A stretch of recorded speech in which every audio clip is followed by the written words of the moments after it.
जिल्ह्यातील केज तालुक्यातील मसाजोग गावातील आदर्श सरपंच संतोष देशमुख यांची हत्या करण्यात आली असल्यानं संपूर्ण राज्यात एकच खळबळ उडाली आहे।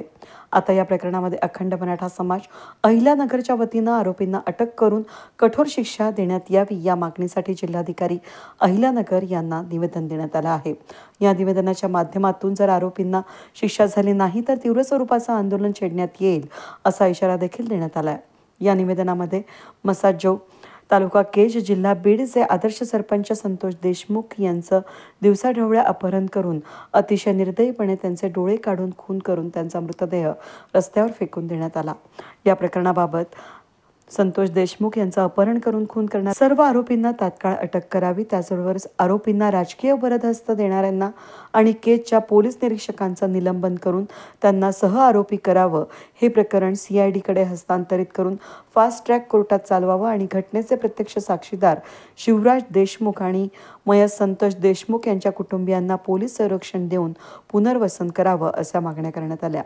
या मागण्यांचा प्रशासनानं गांभीर्यानं विचार करून त्यांची पूर्तता करून अन्यथा तीव्र स्वरूपाचं आंदोलन छेडण्यात येईल। त्यानंतरच्या होणाऱ्या परिणामांची सर्वस्वी जबाबदारी सरकारची असेल असं या निवेदनात सांगण्यात आलं आहे। मुसाखेड तालुका केज जिल्हा बीड येथील आदर्श सरपंच संतोष देशमुख यांची 2-3 दिवसापूर्वी निर्घुणपणे अतिशय निंदनीय अशी हत्या करण्यात आलेली आहे। या हत्येमागे राजकीय वरदहस्त असणारे किंवा आरोपींना पाठीशी घालणाऱ्यांना सहआरोपी करून तात्काळ अटक करावी।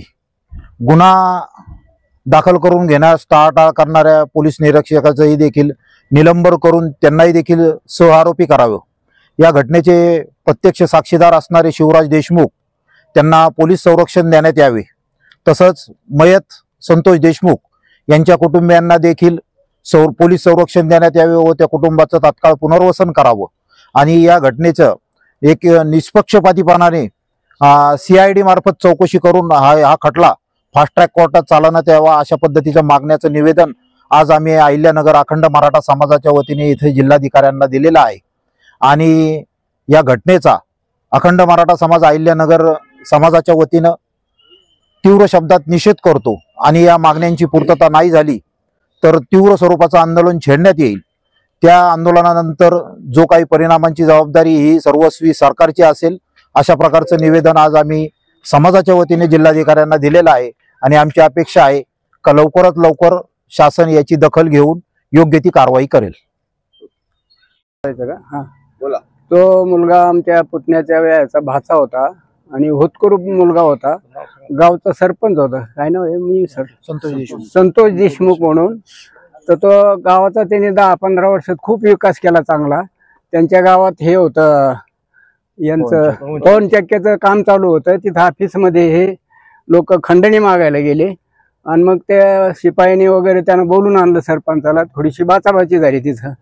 बाचाबाची झाल्यानंतर मग ते अधिकाऱ्याने केस केली त्यांच्यावर खंडणीची आणि ते गेले जेलमध्ये आणि सुटून आल्यावर दुसऱ्याच दिवशी यांना हे केलं, त्यांनी गाडीतून उतरून घेतलं। आधी त्यांच्या गाडीतून त्याच्याबरोबर त्यांचा नातेवाईक होता आणि उतरून घेतल्यानंतर त्या नातेवाईकाला दिलं सोडून आणि लांब नेऊन त्याचा काटा काढला आणि दुसऱ्याच्या लोकांचे नावं घातली। त्याच्यात फिर्यादीमध्ये कोणी संबंध नव्हता त्यांचे नावं दिले घालून पोलिसांनी। ते असं केलेलं आहे।